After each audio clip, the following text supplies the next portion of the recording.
Hello students, welcome to PSIR by Sanket sir. और आज इस वीडियो में हम देखने वाले हैं कि कैसे जो है आपको एंशियंट इंडियन हिस्ट्री के आंसर्स की बॉडी लिखनी है। जो मेंस आंसर राइटिंग होती है उसमें जो बॉडी हम लिखते हैं वो उसको कैसे लिखना है, उसके बारे में हम इस वीडियो में आज देखने वाले हैं। देखिए, बॉडी आपके मेंस आंसर राइटिंग का सबसे इंपॉर्टेंट पार्ट होता है। अगर आपको होलिस्टिक आंसर लिखना है तो आपको अलग अलग डायमेंशंस के बारे में सोचना होगा, एक पर्टिकुलर थॉट प्रोसेस फॉलो करनी होगी। और इसीलिए इसी चीज को फॉलो करने के लिए मैंने इस वीडियो में आपके लिए एक थिंकिंग टूल किट तैयार की है। अब ये थिंकिंग टूल किट है क्या, ठीक है, इसको कैसे यूज करना है, ये हम थोड़ी देर में देखेंगे। सबसे पहले ये जान लो कि किसी भी सब्जेक्ट के लिए, किसी भी मेंस का आंसर लिखने के लिए बॉडी क्या काम करती है, बॉडी एग्जैक्टली होती क्या है। जैसे इंट्रोडक्शन में मैंने बताया था कि इंट्रोडक्शन आपके आंसर का ओपनिंग स्टेटमेंट होता है, वैसे ही बॉडी आपके आंसर का मेन पार्ट होता है। ठीक है। अब इस बॉडी में आप करते क्या हो, आप क्वेश्चन को एड्रेस करते हो। मतलब क्या सर, कि क्वेश्चन जो भी एग्जैक्टली पूछ रहा है, क्वेश्चन की डिमांड जो है उसको आप फुलफिल करते हो आपके बॉडी में। आपके बॉडी में आप एग्जैक्ट आंसर लिखते हो। तो ये एग्जैक्ट आंसर लिखा कैसे जाता है, कैसे टॉपर्स जो है उस पूरे बॉडी को, उस पूरे आंसर को स्ट्रक्चर करते हैं, प्रेजेंट करते हैं चेक करने वाले के सामने। तो देखिए, उसका जो स्ट्रक्चर है वो कैसे होगा। ये आपके सामने मान लो एक क्वेश्चन है कोई भी, फॉर एग्जांपल, उसका अगर आपको मॉडल आंसर लिखना है, जो टॉपर्स यूज करते हैं स्ट्रेटेजी लिखने के लिए, प्रेजेंट करने के लिए, वो ये होती है। सबसे पहले आप इंट्रोडक्शन लिखोगे, जो जिसका वीडियो मैंने पहले ही बना के रखा है, एक फिक्स स्ट्रक्चर मैंने आपको वहां पे प्रोवाइड किया था। ठीक है। आज पूरा वीडियो जो है वो बॉडी के बारे में है, राइट। तो सबसे पहले आपको इंट्रोडक्शन लिखना है, उसके बाद आप बॉडी पे जाओगे कि जहां पे आप क्वेश्चन की डिमांड को फुलफिल करोगे। जैसे कि आप देख सकते हो कि मैंने बॉडी में सिर्फ दो ही चीजें प्रोवाइड की है आपको। एक, सबसे पहली चीज, हेडिंग्स, राइट। और दूसरी चीज, उसके नीचे उस हेडिंग को एक्सप्लेन करने के लिए कुछ सब पॉइंट्स। चाहे तो आप इसमें सब हेडिंग्स भी ऐड कर सकते हो, लेकिन मेनली आप हेडिंग्स के नीचे सब पॉइंट्स लिखते हो, राइट। अब जरूरी नहीं है कि यहाँ पे मैंने दो ही हेडिंग्स मेंशन किए तो आपको दो ही हेडिंग्स के बारे में लिखना है। जिस तरह से क्वेश्चन डिमांड कर रहा है उस तरह से आपके हेडिंग्स भी बनेंगे। ठीक है। तो आपको दो ही चीजों के बारे में सोचना है जब आप बॉडी लिखने जाओगे, हेडिंग्स एंड सब पॉइंट्स। ठीक है। और आखिर में आपको एक कंक्लूजन प्रोवाइड करना होता है, एक क्लोजिंग स्टेटमेंट प्रोवाइड करना होता है। अब किसी भी सब्जेक्ट के लिए अगर आपको अच्छे से आंसर लिखना है, बॉडी लिखनी है, तो कौन सी ऐसी चीजें हैं जो आपको ध्यान में रखनी है। देखिए, कुछ टिप्स मैंने आपको बताई है इस वीडियो में। सबसे पहली टिप जो मैंने इंट्रोडक्शन में भी बताई थी, वो है प्रिसाइज एंड कंसाइज रहना है आपको जब भी आप बॉडी लिखोगे। अब इसका मतलब क्या, कि कम से कम शब्दों में, कम से कम लाइंस में आपको जो है वो ज्यादा से ज्यादा इंफॉर्मेशन प्रोवाइड करनी है। सबसे पहली टिप, सबसे इंपॉर्टेंट टिप। ठीक है। दूसरी जो टिप है बॉडी के लिए, बॉडी लिखने के लिए स्पेसिफिकली, आपको हेडिंग्स एंड सब पॉइंट्स का फॉर्मेट यूज करना है, जो मैंने आपको यहाँ पे बताया। ठीक है। हेडिंग्स और उसको एक्सप्लेन करने के लिए कुछ सब पॉइंट्स, जो हम 4 या 5 सब पॉइंट्स लिखते हैं हर हेडिंग के नीचे, राइट। उसके बाद तीसरी टिप जो है बहुत इंपॉर्टेंट है, सिंपल एंड क्लियर लैंग्वेज। देखिए, आप कितना भी प्रिसाइज लिख लीजिए, कौन सा भी फॉर्मेट यूज कर लीजिए, लेकिन आपकी लैंग्वेज जो है वो सिंपल नहीं है, समझ में नहीं आ रही है, क्लियर नहीं है, पढ़ने में दिक्कत हो रही है, तो कोई फायदा नहीं है आंसर लिखने का। ठीक है। तो ये टिप आपको ध्यान में रखनी है कि सिंपल एंड क्लियर लैंग्वेज होनी चाहिए। ठीक है। चौथी जो टिप है वो, अवॉइड वेग सेंटेंस मेकिंग। अब वेग सेंटेंस का मतलब क्या होता है, फॉर एग्जाम्पल मान लो चंदेला है, ठीक है, चंदेला डायनेस्टी है और उसके बारे में आपको लिखना है किसी हेडिंग के नीचे। तो वेग सेंटेंस कैसा होगा, that Chandela has promoted art. अब ये वेग सेंटेंस हो गया, एग्जैक्टली उन्होंने किस तरह का आर्ट जो है वो प्रमोट किया था, ये हमें नहीं पता, राइट। ये हमें उसे आंसर में हम लिख नहीं रही है। तो ऐसे वेग सेंटेंसेस को हमें अवॉइड करना है। तो उसकी जगह मैं क्या लिखूंगा, स्पेसिफिकली क्या लिखूंगा, दैट चंदेला प्रमोटेड या Chandela provided excellence in temple architecture and sculpture such as Khajuraho temples, right. यहाँ पे मैंने स्पेसिफिसिटी ऐड कर दी, वेग सेंटेंसेस को अवॉइड किया। जो चेक करने वाला है उसको समझ में आ रहा है कि अच्छा, लिखने वाले को पता है कि चंदेला डायनेस्टी ने क्या प्रमोट किया है एग्जैक्टली, राइट। तो ये हमारी चौथी टिप होगी। पांचवी टिप जो है बहुत ही इंपॉर्टेंट है, बच्चे क्या करते हैं, डायग्राम्स निकालने के नाम पे कहीं भी डायग्राम्स निकाल देते हैं। तो वैसे आपको करना नहीं है। Use of diagrams only when necessary. अगर टेम्पल आर्किटेक्चर के बारे में आपको आंसर लिखना है, आप जरूर डायग्राम निकालिए, जहां पे आप डायग्राम निकाल के बताओगे कि गोपुरम क्या है, मंडपम क्या है, सैंक्टम सेंटोरम क्या है, शिखरा क्या है, ये सारी चीजें आप बताओगे वहां पे। लेकिन अगर क्वेश्चन आ गया लिटरेचर के बारे में, तो वहां पे आप क्या किताबें निकालोगे? नहीं, वहां पे आपको खाली इंफॉर्मेशन प्रोवाइड करनी है, राइट? सबसे लास्ट जो टिप है बहुत ही इंपॉर्टेंट है और इसके ऊपर ही पूरा वीडियो डिपेंडेंट है हमारा। क्या? कि आपको बॉडी लिखते वक्त जो सब पॉइंट्स आप लिखोगे, हेडिंग्स के नीचे आप सब पॉइंट्स लिखोगे, उसमें आपको एक मल्टी डायमेंशनल व्यू प्रोवाइड करना है। अब ये मल्टी डायमेंशनल व्यू होता क्या है, कैसे होता है, ये हम सारी चीजें बाद में देखेंगे जब मैं आपको थिंकिंग टूल किट जो है वो प्रोवाइड करूंगा, ठीक है? तो ये तो हो गया पूरा सब कुछ। जो बॉडी होती है किसी भी सब्जेक्ट के लिए, कैसे लिखनी होती है, कौन सी चीजें ध्यान में रखनी होती है। लेकिन स्पेसिफिकली अगर मुझे एंशियंट हिस्ट्री के लिए बॉडी लिखनी है, तो मैं किस तरह से लिखूंगा, ऐसी कौन सी वो ट्रिक है जो मैंने आपको बताई थी, एक थिंकिंग टूल किट में प्रोवाइड करूंगा, वो क्या है, कैसे यूज करना है। ठीक है, देखिए, ये हमारी थिंकिंग टूल किट है, ठीक है, जिसमें सबसे पहली स्टेप जो है, आपको डिकोड करना है क्वेश्चन को। देखिए, मैंने बताया था कि बॉडी अगर लिखनी है तो दो ही चीजें आपके काम में आएगी। सबसे पहले हेडिंग्स, और उन हेडिंग्स को एक्सप्लेन करने के लिए सब पॉइंट्स। ये दो ही चीजें आपको ध्यान में रखनी है। लेकिन हेडिंग्स निकालने कैसे हैं? हेडिंग्स और सब हेडिंग्स और सब पॉइंट्स, ये सब तीनों मिला के क्या बनता है? आपके आंसर का फ्लो बनता है। इस फ्लो को हमें कैसे निकालना है, हेडिंग्स को कैसे निकालना है, सब हेडिंग्स को कैसे पहचानना है, उसके लिए आपको क्वेश्चन को डिकोड करना पड़ेगा सबसे पहले। अब इसके ऊपर भी मैंने एक डेडिकेटेड वीडियो बना के रखा है, आप चाहे तो देख सकते हो, मैंने उसकी लिंक डिस्क्रिप्शन में दे रखी है। लेकिन अगर मैं शॉर्ट में बताऊं तो कैसे करना है डिकोड? क्वेश्चन को ही आपको क्वेश्चन करना है, ठीक है? फॉर एग्जाम्पल क्वेश्चन है गुप्ता आर्ट के बारे में, ठीक है, कि गुप्ताज ने कैसे जो है कंट्रीब्यूट किया, ठीक है, इसमें आर्ट एंड आर्किटेक्चर में, ठीक है, ये हमें बताना है, ये क्वेश्चन है। तो इसको डिकोड कैसे करें? Discuss Gupta's contribution in art and architecture, ये क्वेश्चन है, डिकोड करना है इसको। तो मैंने बताया था कि क्वेश्चन को ही क्वेश्चन करना है। तो मैं कैसे क्वेश्चन करूंगा? What is the contribution of Gupta's in art? सबसे सबसे पहला हेडिंग मेरा ये हो जाएगा कि मैं गुप्ता ने क्या कंट्रीब्यूट किया आर्ट में, ये पहले बताऊंगा। उसके नीचे कुछ सब पॉइंट्स आएंगे मेरे। सेकंड हेडिंग जो होगा वो मैं ये बताऊंगा, क्वेश्चन करूंगा फिर से क्वेश्चन को, कि what is the contribution of Gupta's in architecture.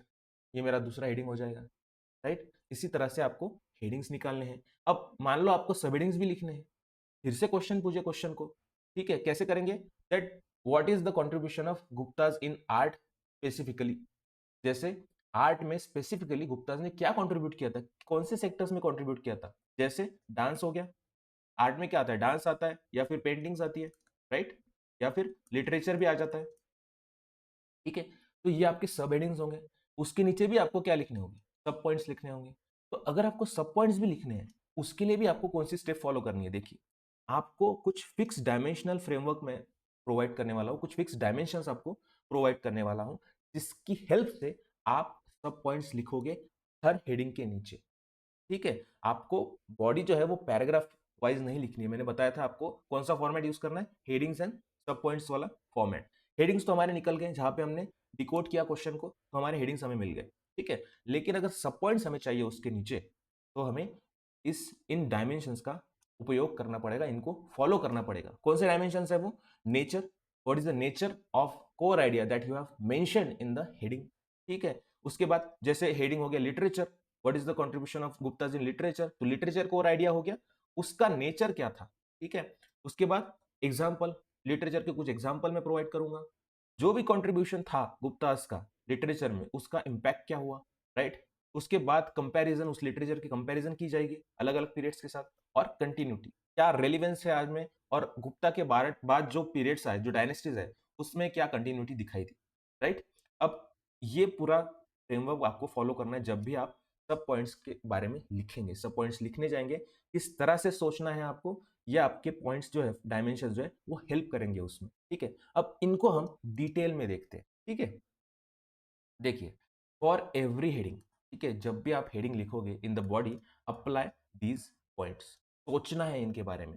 ऐसा नहीं है कि आपको रटना है कि अच्छा पहले नेचर लिखूंगा, फिर एग्जांपल लिखूंगा, फिर इम्पैक्ट, ऐसे नहीं करना है आपको। आपको हर हेडिंग के नीचे जाके आपको इन पॉइंट्स के बारे में लिखना है सिंपली। मैं ये नहीं चाहता, मैं आपका एक्स्ट्रा वर्क बढ़ाना नहीं चाहता, मैं आपको खाली हेल्प करना चाहता हूं कि जब भी कोई हेडिंग आपको आपके पास हो, तो उसको एक्सप्लेन कैसे करना है सब पॉइंट्स में, ठीक है। तो सबसे पहला पॉइंट हेडिंग के नीचे आपका क्या होगा? नेचर। तो आप नेचर लिखने जाओगे किसी भी हेडिंग का, जो भी कोर आइडिया हेडिंग में, तो आपको उसको पूछना है एक सिंपल सा सवाल। कौन सा? What was it. ठीक है, कि क्या है वो।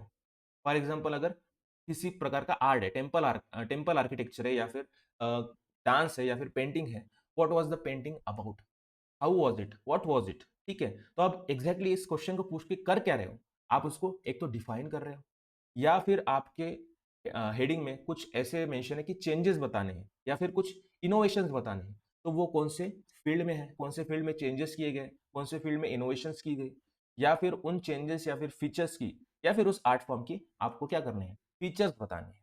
सिंपल। नेचर आपको समझ में आ गया। अगर समझ में नहीं आया है, कोई बात नहीं, मैं इसके बाद एक सैंपल एप्लीकेशन लेने वाला हूं जिसमें आपको सब कुछ समझ में आ जाएगा, तो प्लीज वेट कीजिए। ठीक है, पहले समझ लीजिए कि ये फ्रेमवर्क है क्या। तो सबसे पहला पॉइंट क्या हो गया आपका, सब हेडिंग में कि नेचर लिखोगे आप। ठीक है, उसके बाद आप उसके एग्जाम्पल दोगे, राइट। जैसे लिटरेचर हो गया तो उसके कुछ एग्जाम्पल आप बताओगे। उसके बाद इम्पैक्ट, उसका क्या इम्पैक्ट हुआ, politically, socially, economically, culturally and technological, उसके आउटकम्स क्या थे। अगेन मैंने बताया था कंपैरिजन करनी है, पहले के कुछ डायनेस्टीज होगी, कुछ फेजेस होंगे और आगे के फेजेस। कंटिन्यूटी मतलब क्या, लीगेसी बतानी है आपको, लाइक उसके बाद के जो भी, जिस डायनेस्टी के बारे में आप लिख रहे हो, जिस पीरियड के बारे में आप लिख रहे हो, उसके बाद का जो पीरियड है, ठीक है, उसमें क्या कंटिन्यूटी दिखाई दी। जैसे अगर एंशिएंट पे क्वेश्चन है तो मिडाइवल में क्या कंटिन्यूटी थी, और मॉडर्न इंडिया में क्या कंटिन्यूटी थी। सिंपल। ओके, ये आपके सब क्या हो गए, डायमेंशंस हो गए। मतलब हर हेडिंग के नीचे आपके कम से कम 5 पॉइंट्स तो बनने वाले हैं। ठीक है, ये 5 पॉइंट्स आपके 100% आने वाले हैं, आपको ज्यादा सोचने की जरूरत नहीं पड़ेगी कि इस हेडिंग के नीचे अब मैं क्या लिखूं। लेकिन अगर आपको और डेप्थ में जानना है, ठीक है, तो यहाँ पे देखिए ये जो इम्पैक्ट है, ये वाला पॉइंट, कई बार क्या होता है कि क्वेश्चन में आपको स्पेसिफिकली इम्पैक्ट भी पूछते हैं, तो उसका कैसे लिखना है, कि आप पॉलिटिकली इम्पैक्ट लिखोगे, सोशली इम्पैक्ट लिखोगे। लेकिन पॉलिटिकल इम्पैक्ट एग्जैक्टली होता कैसे है, सोशल इम्पैक्ट एग्जैक्टली होता कैसे, ये देखिए। देखिए, किसी भी इम्पैक्ट के बारे में अगर आपको लिखना हो तो ये सारे डायमेंशंस आपको याद रखने हैं। ठीक है, political dimension, social dimension, economic, culture, scientific, चाहे तो आप लीगसी भी लिख सकते हैं। ठीक है, तो जब भी पॉलिटिकल डायमेंशन के बारे में आपको लिखना है, पॉलिटिकल इम्पैक्ट कैसे होगा उसके बारे में लिखना है, तो आपको सोचना किसके बारे में है, कि कैसे उसका स्टेट फॉर्मेशन हुआ, उस डायनेस्टी का फॉर्मेशन कैसे हुआ, कैसे उनका गवर्नेंस था, मतलब गवर्नेंस पे क्या इम्पैक्ट हुआ, किसी भी मतलब उस कोर आइडिया का, जो कोर आइडिया आपके हेडिंग में है, उसका क्या इम्पैक्ट हुआ गवर्नेंस पे, एडमिनिस्ट्रेशन पे, और पॉलिटिकल एक्सपेंशन में क्या हेल्प हुई उस कोर आइडिया के बारे में, उस कोर आइडिया की वजह से। ठीक है, अगेन सोशली क्या इम्पैक्ट हुआ, कास्ट के ऊपर, वुमेन के ऊपर, अर्बन या फिर रूरल लाइफ, एजुकेशन, लिटरेसी कितनी फैली, राइट। इकोनॉमिक इम्पैक्ट कैसे हुआ, किस फील्ड में हुआ, agriculture, trade, taxation, coins, craft production. ये सारे एग्जाम्पल्स मैं आपको बता रहा हूँ कि जब भी आप इम्पैक्ट लिखने जाओगे, आप इन डायमेंशंस का यूज करोगे, पॉलिटिकल, सोशल, इकोनॉमिक। और जब भी पॉलिटिकल के बारे में, पॉलिटिकल इम्पैक्ट के बारे में आप सोचने जाओगे तो क्या सोचोगे, ये सारे एग्जांपल्स यहाँ पे मेंशन है। चाहे तो आप इसका स्क्रीनशॉट निकाल सकते हैं। ठीक है, तो ऐसे आपको लिखना है सिंपली।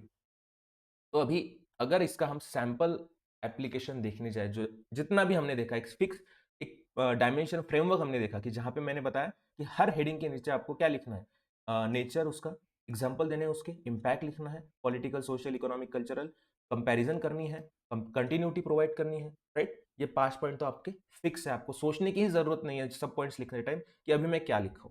ठीक है, तो अभी जो एप्लीकेशन देखने वाले हैं, जो क्वेश्चन लेने वाले हैं, वो क्या है, कि हमें बताना है कि क्यों गुप्ताज हेरिटेज को गोल्डन एज कहा जाता है। सिंपल क्वेश्चन है आपके सामने। ठीक है, अब उस क्वेश्चन के अंडर जब हम बॉडी लिखेंगे तो बॉडी का एक हेडिंग होगा मेरे पास कि गुप्ताज कंट्रीब्यूशन टू लिटरेचर। ऐसे कई हेडिंग्स होंगे, Gupta's contribution to dance, painting, या फिर टेम्पल आर्किटेक्चर, ऐसे कई हेडिंग्स होंगे। उसमें से एक हेडिंग मैंने लिया है आपको डायमेंशन एक्सप्लेन करने की।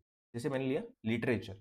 अभी कोर आइडिया इस पूरे हेडिंग में क्या है, लिटरेचर है, तो इसके बारे में हम लिखेंगे। तो सबसे पहला सब पॉइंट मेरा क्या होगा कि मैं लिखूंगा नेचर क्या है लिटरेचर का। ठीक है, व्हाट लिखूंगा, पूछूंगा मैं, क्वेश्चन पूछूंगा हेडिंग को, कोर आइडिया को, what was the literature about. तो the literature was about Sanskrit classical literature. It was a flourishing Sanskrit classical literature. आपको समझ में आ रहा है कि अगर मुझे नेचर लिखना है किसी भी हेडिंग के नीचे, किसी भी हेडिंग में जो कोर आइडिया होगा उसके बारे में नेचर लिखना है, तो मैं कैसे लिखूंगा कि मैं क्वेश्चन करूंगा उसको, what what what was it, it was a flourishing Sanskrit classical literature. ठीक है, उसके बाद में एग्जाम्पल प्रोवाइड करूंगा लिटरेचर के बारे में। ठीक है, कि गुप्ता पीरियड में कौन कौन से लिटरेचर लिखे गए, जैसे कालिदास के प्ले हो गए, मालविका, अग्निहोत्रम, शाकुंतलम। उसके बाद पुराणास हो गए कंपाइल। ठीक है, कौन से, मत्स्य पुराणास, वायु पुराणास, गरुड़ पुराणास, राइट। अब इन लिटरेचर का क्या इम्पैक्ट हुआ, देखिए यहाँ पे ये बहुत इंपॉर्टेंट पॉइंट है। It provided moral and philosophical guidance, right. अब ये जो इम्पैक्ट मैंने लिखा ये किस तरह का था, ये कल्चरल इम्पैक्ट था, राइट। जैसे हमने यहाँ पे देखा था कि कल्चरल इम्पैक्ट अगर लिखने होते हैं तो इन डायमेंशंस के बारे में हमें सोचना होता है। पॉलिटिकल इम्पैक्ट क्या हुआ, सोशल, इकोनॉमिक, कल्चरल। तो यहाँ पे मैंने एक कल्चरल इम्पैक्ट आपको बताया, राइट। उसके बाद अगेन स्टैंडर्डाइजेशन ऑफ संस्कृत। जितने भी लिटरेचर लिखे गए गुप्ता पीरियड में, तो उसमें संस्कृत भाषा यूज की गई मेजोरिटी, मतलब मेजरली आप उसमें संस्कृत भाषा ही दिखेगी। तो उस पीरियड में क्या हुआ था, स्टैंडर्डाइजेशन ऑफ संस्कृत। ठीक है, जैसे आज आप देखते हो कि हिंदी को एक स्टैंडर्डाइजेशन बनाने की कोशिश की जा रही है, वैसे ही उस टाइम में संस्कृत था। ठीक है, तो अब ये इम्पैक्ट कैसे था, किस तरह का होगा, क्या ये पॉलिटिकल होगा या फिर सोशल भी कह सकते हैं हम इसको, राइट। इस तरह के इंपैक्ट आपको लिखने हैं। ठीक है, इन डायमेंशंस के बारे में आपको सोचना है। ये भी डायमेंशंस है लेकिन सब पॉइंट्स के, राइट। ये जब आप इंपैक्ट लिखोगे सब पॉइंट्स में ही, तो इंपैक्ट में किस कौन से डायमेंशंस आपको फॉलो करने हैं ये भी मैंने आपको बताया है। अगला पॉइंट आपको क्या होगा, आपके 3 पॉइंट तो हो चुके हैं हेडिंग्स के नीचे, right. Nature, example and impact. चौथा पॉइंट होगा आपका कंपैरिजन, कि अर्लियर वैदिक, मतलब गुप्ता के पहले कौन थे, वैदिक, राइट, जिन्होंने हिंदुइज्म को प्रमोट किया था, तो वो वैदिक पीरियड ही था। वैदिक literature mostly was religious, comparison करना है। लेकिन गुप्ता पीरियड, गुप्तास कैसे थे, सेक्युलर थे, क्यों, उन्होंने बुद्धिज्म को भी प्रोवाइड किया था, प्रमोट किया था, राइट। तो गुप्ताज वेयर मेजरली हिंदूज। ठीक है, उन्होंने हिंदुइज्म को बढ़ावा दिया था, लेकिन साथ में ही बुद्धिज्म को भी उन्होंने प्रमोट किया था। ठीक है, ये हमारे 4 पॉइंट हो गए सब हेडिंग के नीचे, सब पॉइंट्स, राइट। फिर कंटिन्यूटी के बारे में आपको सोचना है कि कैसे गुप्तास के पीरियड में जो लिटरेचर बने उसकी कंटिन्यूटी कैसे है, आज रेलेवेंस क्या है, कि it is they were still studied in the universities. आज भी यूनिवर्सिटीज में हम कालिदासा को पढ़ते हैं। It influence the Indian theatre, Kalidasa के प्लेस भी हम थिएटर में देखते हैं आज, राइट। यहाँ पे मैंने देखी जो इमेज प्रोवाइड किया है वो मत्स्य पुराना की है। ठीक है, आप देख सकते हैं यहाँ पे। तो अभी तक जो आपने देखा वो क्या था, एक फिक्स डायमेंशनल फ्रेमवर्क था, एक थिंकिंग टूल किट मैंने आपको प्रोवाइड की है यहाँ पे, जिसमें आपको 2 ही चीजें करनी थी, हेडिंग्स और सब पॉइंट्स आपको निकालने थे। हेडिंग्स निकालने के लिए आपको डिकोड करना पड़ेगा क्वेश्चन को, और सब पॉइंट्स लिखने के लिए हेडिंग्स के नीचे आपको एक फिक्स डायमेंशनल फ्रेमवर्क यूज करना पड़ेगा, जिसमें आपको ये इन पॉइंट्स के बारे में सोचना है, इन 5 पॉइंट के बारे में आपको सोचना है। ठीक है, अब इसके ऊपर जो भी क्वेश्चन यूपीएससी ने पूछे हैं, ठीक है, जो क्वेश्चन, जो 5 क्वेश्चन मेजरली हमने इंट्रोडक्शन में देखे थे, उन्हीं क्वेश्चंस को मैं कंटिन्यू करने वाला हूं। मतलब जब तक कंक्लूजन पे वीडियो बनेगा तो आपके पास उन 5 क्वेश्चन का एक कंप्लीट आंसर हो जाएगा। कंक्लूजन का वीडियो जब खत्म होगा तो आपको मैं पूरी एक पीडीएफ उन 5 क्वेश्चन की प्रोवाइड कर दूंगा, जिसमें आपको दिखाई देगा कि कैसे इंट्रोडक्शन लिखा गया, बॉडी और कंक्लूजन लिखा गया है। ठीक है, ये वीडियो ज्यादा लंबा ना हो जाए इसलिए मैंने अभी आपको एक थिंकिंग टूलकिट के बारे में अच्छे से बता दिया है, अच्छे से एक्सप्लेन कर दिया है। जो एप्लीकेशन हम देखने वाले हैं यूपीएससी क्वेश्चन के ऊपर, उसके लिए एक अलग से वीडियो मैं बनाने वाला हूं। तो प्लीज उस वीडियो को भी आप देखिए, और इस चैनल को आप प्लीज सब्सक्राइब कीजिए, फॉलो कीजिए। ठीक है, थैंक यू सो मच।